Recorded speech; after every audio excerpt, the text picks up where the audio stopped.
Good morning, week 2. First of all, congratulations. You made it through week 1.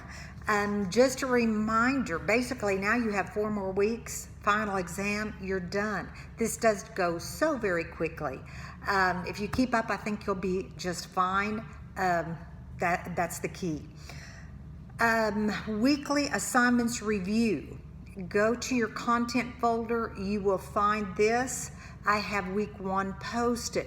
And in this weekly assignments review, it's kind of like a follow-up lecture you would have in class to straighten out any confusions that the professor saw in the class. Sometimes I use student work to help in that regard. Students generally like reading what other students have done. I have found that to work well. If after you read these you have any questions, please text or call. I really want to make sure that you're clear on the prior week's work before you move on to the next week. This week we're going to look further at rhetorical appeals. You started with that last week in Ruta Sepetys' video, her introduction to her novel. And with that assignment, really you were supposed to kind of look at how well I think she did use ethos and logos and pathos. And you'll see some responses on that in that weekly commentary I just mentioned. This week we're going to focus on pathos, that is increasing emotional engagement in your writing. So the first thing you're going to work with is sometimes called stylistic writing, sometimes known as figurative language. The terms are kind of interchangeable. I don't care. Once you get there, you're going to see all these Latin terms. I don't care if you know the Latin terms. I care that you digest and start kind of playing with the ideas.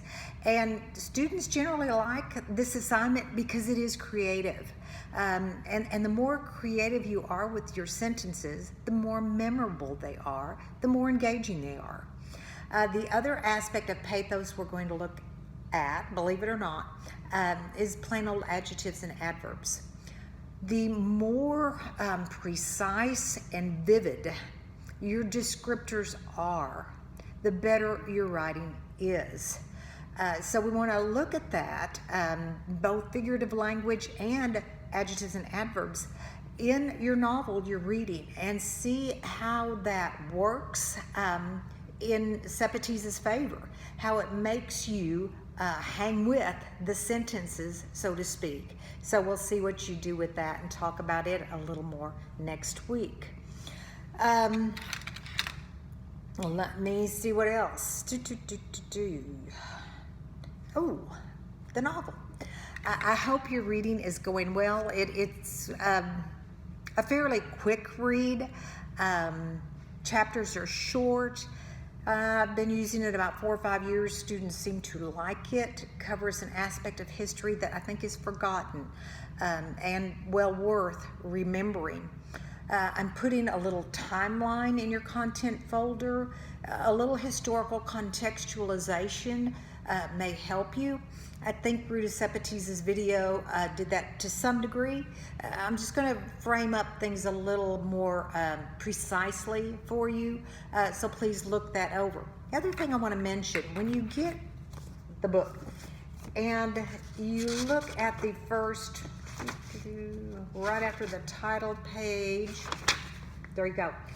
There are this, and then again this map, and particularly at the bottom of the second map, it gives you a date as far as when this family moved from one place to another. Very much, this is a geographical journey that you are reading about. So I think those maps are worth reflecting on as you move through the novel, because they help you see literally where you are in this vast country that at the time Lena was living in. It was the United Soviet Socialist Republic, the USSR. And under Stalin, fiercely communistic and a tyrannical regime.